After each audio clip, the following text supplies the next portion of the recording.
Think with Things concept is about the use of everyday objects and connecting those to different types of thinking and learning possibilities. Method comes from the idea of when you hold something in your hand, it allows you to open up different ways of thinking, different ways of communicating.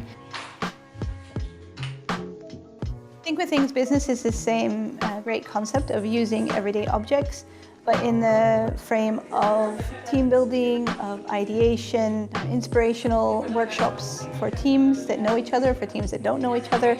And again, the idea is that we use the objects to be more innovative, to think out of the box. It's just a fun and engaging way to both build your team, to be more resourceful, to communicate in a better way. I think the most exciting thing for me when watching teams engage with the objects and to participate in a Think with Things workshop is to see them open up. When people enter the workshop, a lot of times they don't really want to be there and they're not really excited about it. You see all these playful, almost toy-like objects or even like trash, and they're like, this is going to be a waste of time.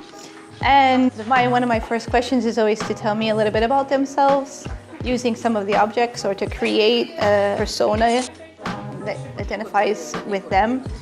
This is hard. They come to the objects, again, they still don't want to do it, but after a little while, they completely open up. They say things to their colleagues that they probably wouldn't ever have said before. They communicate in ways, especially introverted people, communicate in ways that other colleagues are like, wow, I've never seen that. And at the end, actually, I can't get them really to stop playing. They engage with the material so much that it's wonderful.